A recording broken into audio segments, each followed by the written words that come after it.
and for being here today.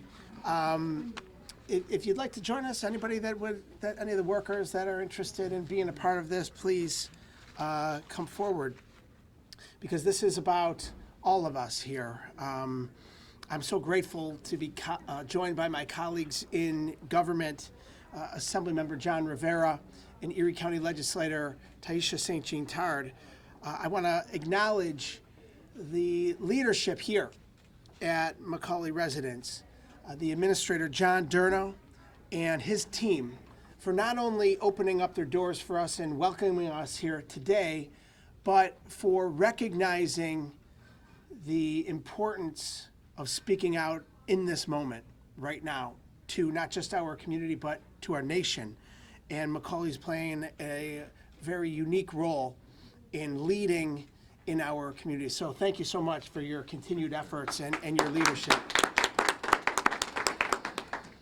I also want to thank the folks here en masse from Macaulay Residence, 1199 SEIU, Purple Power leadership here.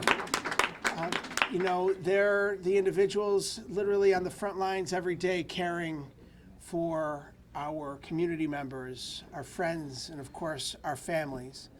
And of course, to my fellow therapists, the occupational therapists, the physical therapists, the speech therapists, thank you for allowing us to invade your space here today. And most importantly of all is the residents here. We want to thank the residents for having us, for welcoming us, and for hosting us here today. Months before the passage of congressional Republicans and President Trump's big ugly bill that ripped away health care from millions of Americans, that created the largest cut to health care in American history, $800 billion in Medicaid cuts, $500 billion in Medicare cuts, $300 billion from the health exchange. We sounded the alarm. And we warned of what was coming, of what would happen if these devastating cuts were signed into law. But the congressional Republicans and Trump refused to listen to the warnings and heed the warnings from not just our community, but from communities across the nation, that millions of people would be left languishing when it came to their health insurance coverage, that hospitals would be on the brink of closure by the hundreds, including 11 here in New York State, including and especially in rural communities, that nursing homes would continue to be closing across our nation because of a lack of funding coming from the federal government. But they didn't heed the warnings, and they went straight ahead, and they devastated health care in this country. We warned that premiums as well would skyrocket, deductibles and copays would rise, nursing homes and hospitals again would feel the brunt of this and close, and it would take us in the wrong direction and make life less affordable for working families in this country. This was not fear-mongering. This was reality, and we're seeing that reality come to fruition today because of the devastating cuts that congressional Republicans put forward in the big ugly bill, cutting health care to historic portions in this country, over $1 trillion in cuts to health care in this country. We saw recently the closure of Weinberg campus, not too far from here, before these new cuts even took effect, showing how fragile our long-term health care system had become. Its closure upended the lives of hundreds of residents and employees, including hardworking members of 1199 SEIU. Despite our warnings, congressional Republicans chose to give tax breaks to their billionaire donors rather than fix our broken healthcare system. In the past few weeks, Democrats have offered to work with Republicans to cancel these cuts, to avert a government shutdown. But rather than do what's best for their own constituents, congressional Republicans have shut down the government, protecting tax breaks for their wealthy billionaire donors rather than taking care of their fellow Americans and protecting health care and making life more affordable. So we're here today to call on congressional Republicans to do their jobs, cancel the cuts, protect health care, make life affordable for working families in this country, and end this shutdown now.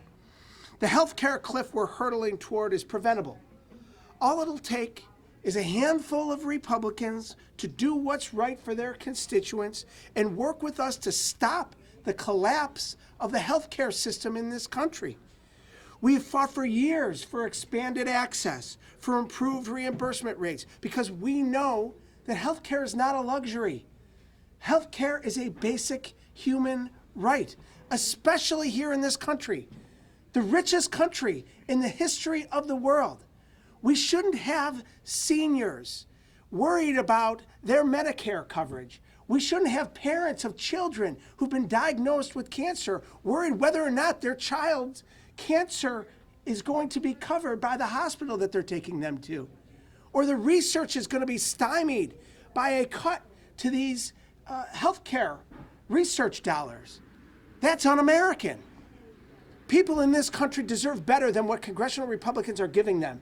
People in this country deserve a healthcare system that works for them, not for the billionaire class. That's why we're calling on congressional Republicans to return to work. End your vacations. Get back to Washington and take a vote in a bipartisan fashion that protects health care in this country and that works to make life more affordable for our fellow Americans and end this shutdown. The way you fix the healthcare system is not defunding nursing homes and hospitals. It's not to lay off workers and force millions off of health insurance. It's to invest in our workforce. Invest in those that are doing the work, protecting our community each and every day. It's to invest in wonderful facilities like this at the Macaulay residence. That is not just beautiful, but the work that's being done here is extraordinary. And my hat's off again to those here at Macaulay. It's making life affordable for working families, Americans across the board, and expanding access to make sure that everyone in our country, regardless of age, regardless of political party, regardless of place of residence, or what state you live in, you are guaranteed health care coverage in this country. That's what we should be fighting for, so that every individual in this country can live their life to the fullest. Every senior can enjoy their golden years and fruits of their lifetime of work. So I'm looking forward to resolving this. And today I stand with great leaders in our community that are helping us again, not just to sound the alarm, but to recognize that this preventable crisis is something congressional Republicans are forcing upon us right now. And we have to stand together and work for better days ahead. And we're going to do just that. So with that, I'm going to call up 1199 SEIU Administrative Organizer, Shamika Burnett Matthews, to say a few words. Shamika. Good morning, and thank you all for joining us this morning. Again, my name is Shamika Burnett Matthews, 1199 SEIU Administrative Organizer. We are one of the largest healthcare workers union in this country. We represent not only the members here, but the residents as well. This facility, a Catholic health facility, the Macaulay residence, has a maximum of 160 beds and also employs 250 healthcare workers. Honestly, we all know what's been happening in the healthcare industry. Our healthcare workers have faced crisis after crisis, even after the height of the pandemic. Low pay, short staffing, and impossible workloads, all while dedicating themselves to caring for our community's most vulnerable population. We stand here in support of Congressman Kennedy's call to cancel the cuts. Why? Because we can't afford to have any more cuts to our health care. Trump's big ugly bill, yes, it's an ugly bill, will result in 1 in 4 nursing home closures, and that's just the beginning.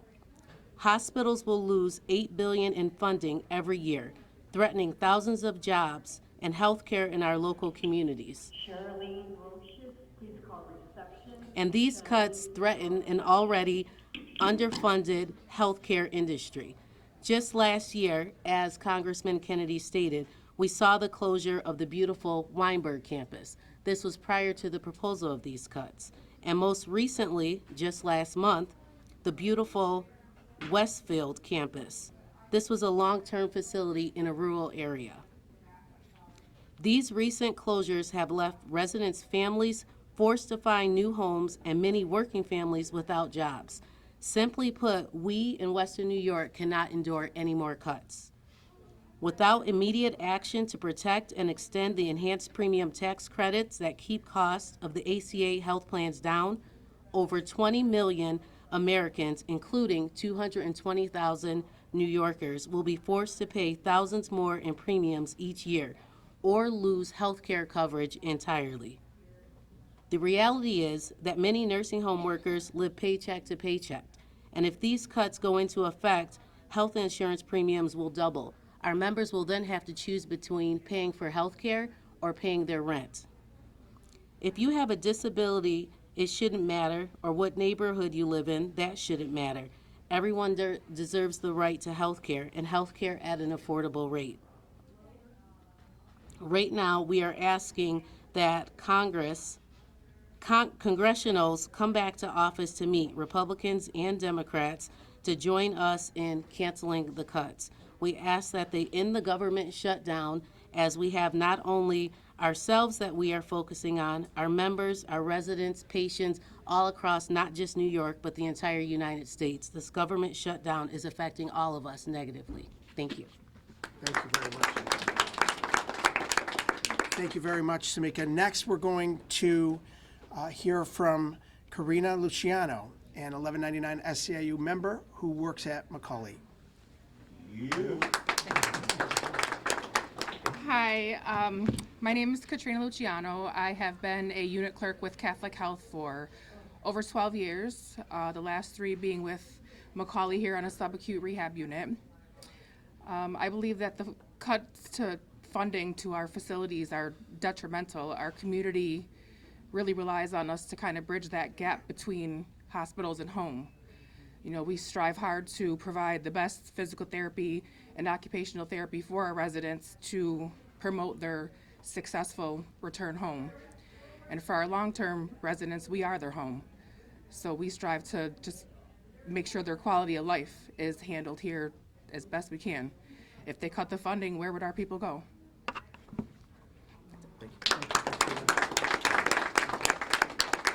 Thank you very much, Katrina.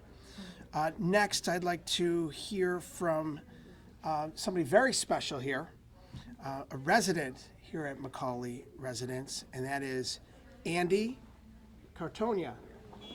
Andy. I gotcha. Come on right over here. Take your time. Adam, if you put them up here. Does that work for you, gentlemen and ladies?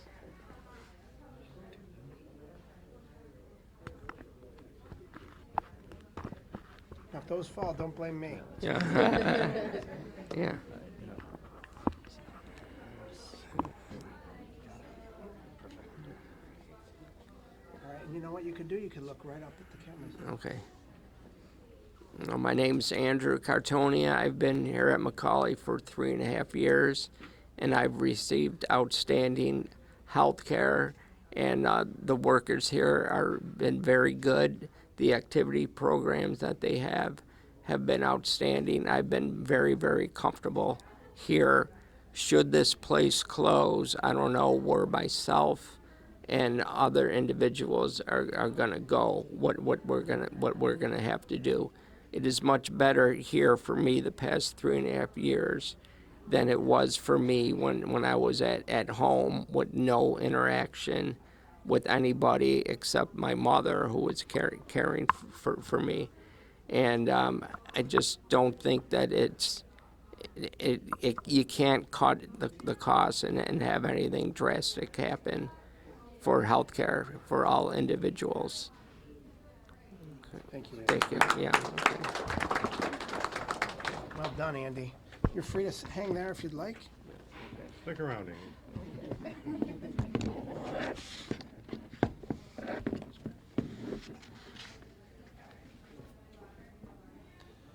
Thank you, Andy. Next, of course, the leadership here, we wouldn't be here without. And again, I mentioned him earlier, but John Durno has stepped up and is playing a critical role in helping us get the message out about the importance of funding Medicaid, Medicare, and the health exchange across the board and its impact here on Western New York. Please join me in welcoming the administrator of this wonderful facility, John Durno. Thank you. Thank you. Thanks, Congressman. All these wonderful people back here, this place would not be here without all the assistance, the help of our healthcare workers. So, great appreciation to all of, our aides, our activities folks, dietary, housekeeping, the therapists. It goes on and on, plan ops. Macaulay residents, we're a 5-star facility, and along with our sister facilities at St. Catherine La Brea, Mercy Nursing Facility at OLV, Father Baker Manor, and our home care, we're all 5-star facilities, and we couldn't do it without all the great workers we have here. And the funding that we do get from the government obviously plays a big part to help us deliver the highest quality patient care. All these folks here, they deliver this compassionate care. Every day, every night. You just heard Andy. Love Andy being here with us. We're really grateful to the commitment from our workers here. We wouldn't be here without them. Congressman Kennedy, he's visited us in the past. He's a therapist, so he knows the importance of what we do for the community. And it's we make a lot of great relationships with our staffs, our families, the visitors, etc. So we're an important part of this community, and we want to continue to be an important part of this community. The congressman started and assisted us when he's in Albany, and now on a federal level, we couldn't be doing this without his assistance. So thank you.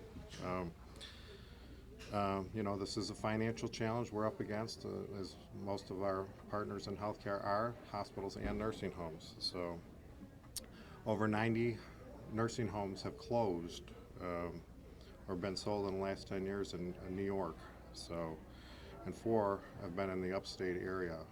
Unfortunately, if the continued proposed cuts go through, you're going to see more of this. And it's going to be putting a great strain on the healthcare industry, and where are people going to go? That's going to back up hospitals, the care we provide, subacute care to the patients that are in here on the other side of this wall. They are going to go home or going to a lesser level of care. So it's one big continuum that needs to be obviously continued. So it's critical that all the policymakers at both the state and federal level continue to work on behalf of facilities such as this. And lastly, our region's elderly. It's a continually, our country's getting older, and it's really important that this care is available for them. So, thank you. All right, John. Thank you so much.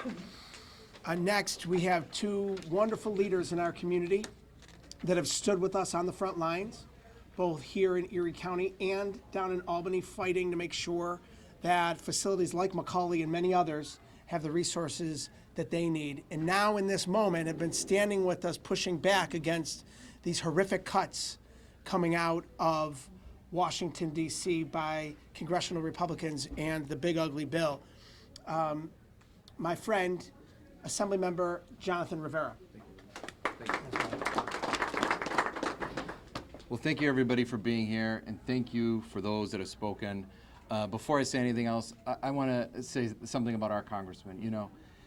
What we do when we run for office and take office and engage with constituents and work for people and do everything that we do that comes with this work, it can be draining and it can be tiring, but it's all the more harder when you're fighting for something so basic, so automatic, so no-brainer, and every day having to fight and fight and fight. Not not to sort of conquer new areas, but to just hold on to the rights like healthcare, like services for our constituents. So I want to give just an immense amount of respect to our Congressman Tim Kennedy, who's fighting that fight every day he goes to Washington. You know, we live in a wild, wild time where in an ideal world, we'd be having conversations about exploring new things and gaining new things and improving things and enhancing things and taking people further and expanding and making our communities grow. But instead, we're having to fight this fight where we're looking at tens of thousands of people just in our local counties that are going to lose health care. That's the fight we're fighting now, unfortunately. We're fighting the fight that's saying it's okay that people are not going to be insured tomorrow. That the rights and abilities and privileges that my grandmother had, for some reason, my daughter might not even have. That's where our country is. That's where our society is going. And we're okay with it. We're just quiet about it. But let me tell you, there is not a single family that's not going to be touched by this. It might not be in your house, but I promise you, you have a neighbor, a coworker, a friend, a family member, a loved one that is going to face tough, tough times. Because just the lack of health insurance alone, on top of doing whatever this administration is going to do to public education and higher education, and what it's going to do for the lack of investment in infrastructure and all the other things that this federal government has deprioritized, we are going to feel this in our pocketbooks and we're going to feel this in our hearts, because we are going to look at clinics closing. We're going to look at, if we already didn't have the problem with shortages of staffing, we're going to see that much more. And we have to fight this fight every day. And I promise you, in New York, we're going to fight this fight. We're not going to let it go. We are not going to bow down to the tyrants or the dictators of our life. We are going to stand with people, because these are the folks that elected us, and even the folks that didn't elect us, we're still going to fight for. We're going to fight for every person that is facing this dilemma of losing health care and clinics closing. And I just want to say one last thing about 1199. It is an incredible, incredible, not just organization, but asset to this community. And I know it because whenever I talk to anybody associated in this world of healthcare workers, the last thing they tell me is, I'm worried about myself. What they're telling me is that they're worried about their patients. That's what service looks like. That's what honor looks like. That's what character looks like. And just because it's lacking in Washington doesn't mean it's going to be lacking in Buffalo. Mm-hmm. So we're going to work hard to make sure that those answers are brought, and we're going to fight like hell to get it done. So thank you. Thank you, Assemblyman Rivera. Next, we're going to hear from a young woman, a rising leader in county government, and someone who also stood with us on day one when they first rolled out the big ugly bill to push back and to sound the alarm. And she's been doing a magnificent job in county government. My friend as well, Erie County Legislator Taisha St. So just to let everybody know, I'm recovering from pneumonia. So that's why I'm coughing like that. But it was too important not to be here. So when you think about healthcare, let's be real, it's not a luxury. I just mentioned I was recovering. I had to go and use my health insurance so I can get better. So that's every day. Someone's at a doctor's office. Someone's getting therapy. Someone has to end up in nursing homes because their family members can't take care of them anymore. These are our true heroes back here. Yep. They're doing the work every day. I always say when there's issues, there's always consequences, right? These cuts have consequences. They're going to affect everyone. They're going to affect the normal individual who's trying just to have health insurance to cover their children's bills. It's going to go from $500 to $2,000. That's the truth. And we're not only talking about numbers. We could do that all day. We need to start thinking about the people. I could tell you, when my grandfather got really sick, my family couldn't take care of him. You know who did? People like them. He was at a nursing facility who they were taking care of him. They would make him things. They would make him smile. And he recovered, and we were able to bring him home. And guess what? We didn't have to worry about a bill because we had health insurance. You're taking rights away. And I'm proud to stand here because this is what leadership looks like. This is what true leadership looks like. We need to reopen the government, but we also need to protect our Americans. And I am going to continue ringing the alarm with Congressman Kennedy until we start putting people first. Cuts have consequences. So no matter what part of the aisle you are on, think about when you're going outside and you're at that grocery store and you're seeing people pass by, they're gonna have to make a decision. Do I pay my mortgage or do I have health insurance? And they shouldn't have to choose. Thank you. With that, we'll open it up to any questions. Have you heard anything from your colleagues across the aisle if they are in support of doing this for health workers and healthcare? Yeah, the Speaker of the House and congressional Republicans have refused to even meet with top Democrats in the House and in the Senate. And you can't put together a bipartisan agreement that protects people's health care if you refuse to meet with the party that you need to create the bipartisan solution. So they're taking their orders from their boss, Donald Trump, and congressional Republicans are refusing to negotiate in good faith to protect healthcare in America, to make life more affordable for working families, and to end this shutdown. And so we're calling on them to do what's right by the people of this great country and reopen the government, end the shutdown, create a bipartisan solution that protects people's health care and makes life more affordable. Let's get this done. But you can't create a bipartisan solution if they're refusing to even come to the table. How do you, because there's people in the community who probably believe the rhetoric from the other side, how do you let them know that what they're saying is not true? Well, look, the facts stand for themselves. And when you look at what the Congressional Budget Office has released that says that millions of Americans will lose their health insurance and prices for everyone's premiums and copays and deductibles will skyrocket and life will continue to become less affordable for working families across this country in a bipartisan fashion, we depend upon those numbers. That's what we are doing right now. We're sounding the alarm on the fact that this government, in this moment, is put in a place where our constituents across this nation are having their health care threatened, where $800 billion in Medicaid cuts have already begun reverberating across this nation, where health care clinics are already beginning to close, where we stood in front of the family planning just yesterday and Buffalo Therapy 2 weeks ago, because those are just two clinics in our community that are closing based on these Medicaid cuts. And the Medicare cuts to $500 billion and people getting kicked off of their health insurance. This is real. This is happening. This is not any sort of political statement. This is about what's happening on the ground in families, homes across America where they're losing their health insurance. And life is continuing to get more expensive for working families. We should be working together in a bipartisan fashion. And at this point, congressional Republicans have refused to do that, to create a bipartisan plan to end this shutdown, to cancel these cuts, to make life affordable for working families, and to protect health care in this nation. Why do the Republicans want to have a lot of people lose their insurance and their benefits? Why do they want that? Well, this comes down to priorities. And what the congressional Republicans have demonstrated is that they're willing to kick millions of people off of their health insurance in this country.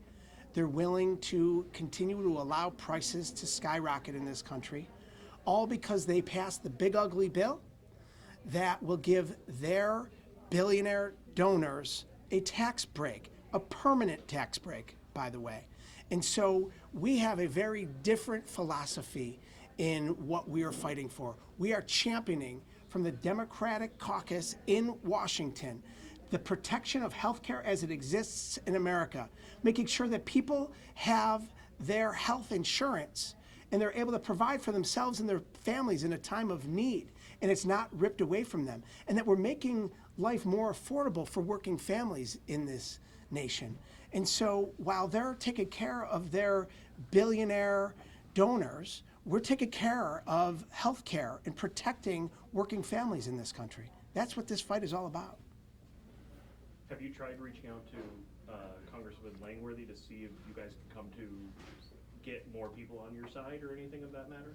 Our colleagues are on both sides of the aisle in a place right now where when Democrats are standing up and fighting for health care, and we're standing up and fighting to make life more affordable, and we're standing up and fighting to end this shutdown by doing the right thing. Unfortunately, all of my colleagues on the other side of the aisle are taking their lead from Speaker Johnson, the Majority Leader Thune, and their boss, President Trump, and they're unwilling to even broker an agreement. That is a sad day in America, and it's why we need to continue to stand up and fight for what's right in our community and sound the alarm on how this is having an impact on people all across our community, all across our state, and all across our nation. Our economy continues to suffer because of their failed policies. Healthcare continues to be threatened. Millions of people kicked off of insurance because of not just their failed policies, but what they voted into law in the big ugly bill just months ago. And so we're at a point in time where this is a line in the sand, and we're standing up for the people of our community in Western New York and the people across our nation that are in a similar situation as we are. Do you think some of the Republicans want to be bipartisan and say, geez, this is really bad, but they're terrified of big guys? I think that's exactly what's happening. You're seeing some of our colleagues on the other side of the aisle, congressional Republicans, are starting to say that this is hurting America, that this is real. This is a healthcare crisis that is preventable. This is a healthcare crisis that's being caused by congressional Republicans' refusal to address the healthcare needs of Americans across this country. And it's a refusal for Republicans to stop bowing down to President Trump and the billionaire donors that are funding their campaigns instead of doing what's right for the people of America. That's, again, a line in the sand that we're not going to cross. This may be a better question for one of the healthcare workers, but what will, if rural hospitals, someplace in other counties, if they close, how much detriment that'll be to a bigger community like us, having an influx of more people coming in for healthcare if their hospitals all close? As we saw what happened with the Weinberg campus, and that was a nursing home, equally as important as a hospital, but families had a hard time placing their loved ones in surrounding nursing homes. If a rural hospital were to close, we would see an influx in patients in our local hospitals, wait times would continue, and it would be detrimental to the community. Is there fear that you'll have to eventually potentially turn away people because you can't take them anymore? Well, in the hospital setting, your goal is you never turn anyone away. You take care of as many people as you can. The wait time may be a little longer, but no one should ever be turned away. And I think all we need is people who spoke. Okay. Say and spell their names. Sure. Shamika, S-H-A-M-E-K-A, Burnett, B-U-R-N-E-T-T-E -Matthews, M-A-T-H-E-W-S. And your title, please. 1199 SEIU Administrative Organizer. Thank you, everybody. Thank you all. You're all amazing.